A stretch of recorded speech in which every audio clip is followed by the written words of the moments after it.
tidak bisa kita biarkan PKB hanya main-main klaim NU untuk dapat suara. Yang boleh ngurus NU ya jangan cuma PKB, yang lain ya bukan cuma boleh, harus ikut ngurus. NU memang harus begitu. Kalau Gus Yahya ngomong seperti itu, maka PKB juga bergerak. PKB ini kita kelahirannya kan memang dari NU untuk Indonesia. Assalamualaikum warahmatullahi wabarakatuh. Pemirsa Padasuah TV, itulah statement Gus Yahya dan Gus Muhaimin. Statement Gus Yahya ini beberapa waktu silam ramai diperbincangkan bahwa Gus Yahya ingin memberikan sebuah jarak yang sama terhadap partai politik yang ada, karena kader NU itu banyak di mana-mana.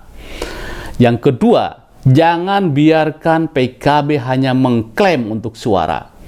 Nah, ini bergulir terus. Kemudian Caimin yang sekarang menjadi Gus Muhaimin memberikan sebuah statement yang menurut saya ditunggu-tunggu. Statement tersebut diberikan ketika buka bersama dengan awak media. Dengan secara santai Caimin mengatakan, benar, Gus Yahya harus melakukan itu, memberikan statement itu. Dan itu yang nyuruh saya. ini sepertinya berseloroh Caimin, tetapi makna politisnya dalam. Seperti apa makna politisnya? Hanya Caimin yang tahu. Yang kedua, statement Caimin mengatakan bahwa NU memang harus menjadi inspirasi, tetapi aspirasi Nahdliyin adalah ke PKB. Dua statement yang menurut saya ini sangat menarik.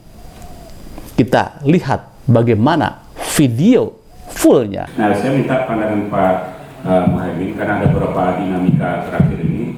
Sepertinya ada juga kita perubahan dalam hal organisasi keagamaan kita yang besar seperti NU itu mempunyai pengaruh yang kuat pada satu sisi. Nah, PKB pada sisi yang lainnya. Kira-kira relasi ini seperti apa ke depan? Karena ada kecenderungan sekarang beberapa kalangan petinggi-petinggi di NU ini sudah mulai menarik sejumlah partai-partai lain, bukan lagi dari PKB. Sementara ketika kita tahun 99 ketika Gus dulu, seolah NU itu PKB, PKB NU. Terbukti dengan 13% ketika itu, berapa ya? 9. Saya lupa, itu cukup tinggi ketika itu dan PAN pun tidak mampu untuk persaingan itu gitu. Nah, kira-kira ini penjelasannya seperti apa dan ke depan seperti apa relasi ini? Apakah ini juga akan menguntungkan buat PKB sendiri atau malah bisa sebaliknya? Dan yang kedua tadi itu, kalau memang PKB bentuk poros sendiri nanti 3 calon, kira-kira dengan partai mana untuk berkoalisi? Itu aja, makasih. Yang kedua ya, makasih. Calonnya siapa? Tanya Papresnya siapa? Iya, Papresnya. Terima kasih. Terima kasih. Iya, kalau relasi NU PKB sih, bagaimana hubungan NU dengan PKB? Ya, jawabannya baik-baik saja. Jadi NU memang harus begitu. NU memang harus menunjukkan kemanfaatannya secara lebih luas. Tetapi NU tidak boleh terjebak dalam politik praktis. Nah, kalau yang diambil oleh PBNU langkah-langkah awal ini kan dalam rangka yang namanya pengurus baru yang semangatnya baru dengan energi yang tinggi, ya memang harus begitu supaya NU benar-benar bisa bergerak dan diterima oleh semua. Tetapi ini sudah berhenti, sudah tidak ngomong lagi soal partai-partai segala macam. NU memang sudah tidak boleh terjebak di dalam bicara. Jangan sampai ngomongin PKB dalam rangka supaya didekati PDIP, jangan sampai begitu kira. Jadi jangan sampai ngomong tidak ngomongin partai supaya kebutuhan partai lain. Jadi, tapi benar-benar NU menjadi kekuatan politik moral yang bisa mengarahkan secara kritis keadaan ini menjadi lebih baik. Yang pertama, yang kedua, kita berharap NU ini menjadi inspirasi, bukan menjadi tempat aspirasi.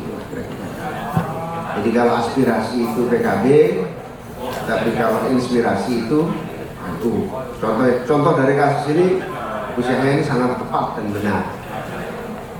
PBNU seluruh pengurusnya dilarang nyawapres atau nyapres lagi. Itu bagus sekali. Sebab kalau nyawapres lagi, peristiwa 2019 terjadi. Peristiwa itu apa? PKB nyawapres, NU nyawapres. Ya karena lebih senior Kiai Ma'ruf ya kita mesti ngalah kan gitu. Nah kalau ini kan sudah enggak. Jadi pengurus PBNU tidak boleh satupun yang nyapres atau nyawapres. Nanti kalau ada yang nyawapres, kalau ada salahnya sendiri jadi pengurus PBNU. Kalau mau nyawapres jadi pengurus PKB. Nah begitu kira-kira begitu. Itu memang ngomong begitu saya nyuruh gitu jadi bagus-bagus aja supaya clear antara ruang moral politik dengan ruang politik praktis ya. Dan pada sisi yang lain kita juga bergerak. Ini pertanyaan menarik untuk supaya ini pertanyaannya pintar supaya saya kampanye ini kira-kira. Terima kasih bos. Supaya saya kampanye. Kalau Gus Yahya ngomong seperti itu, maka PKB juga bergerak. PKB ini kita kelahirannya kan memang dari NU untuk Indonesia. Jadi isinya tidak boleh hanya NU. Itu.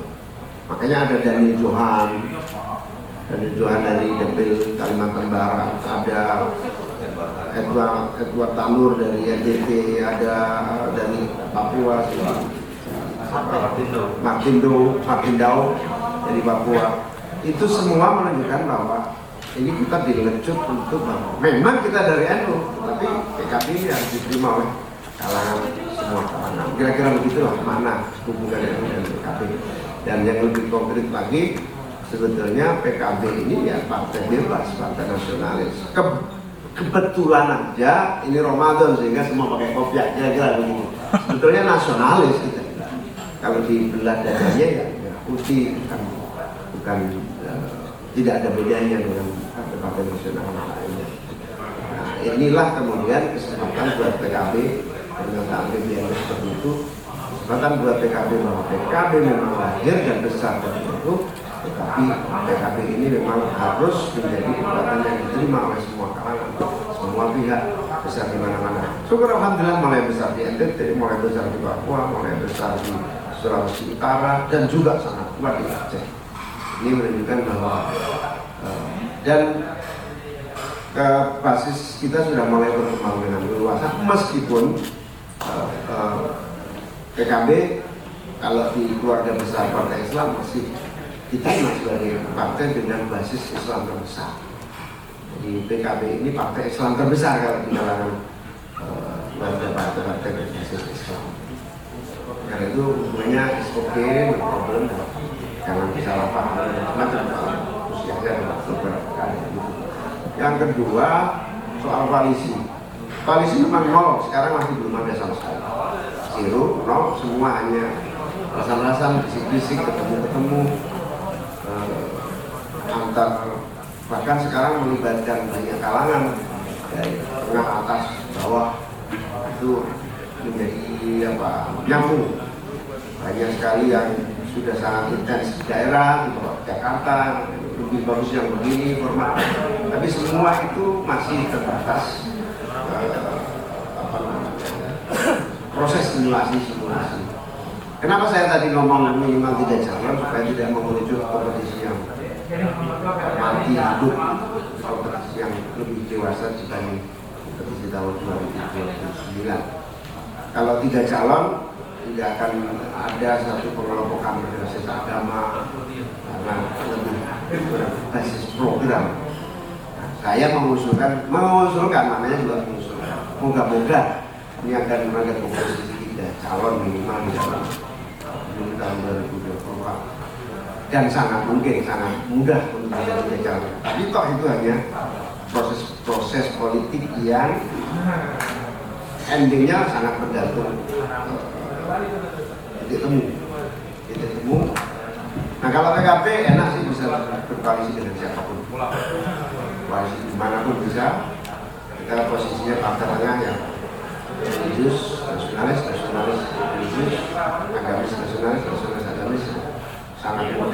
bisa masuk di mana-mana. Kalau di daerah saya sering bilang, biasanya yang sama PKB itu menang, itu aja biasanya. Ini bukan kampanye. Nah, itulah statement Ketua Umum PBNU Gus Yahya dan statement Gus Muhaimin. Dan bagaimana menurut Anda? Apakah relasi hubungan PKB dan PBNU sekarang ini baik-baik saja?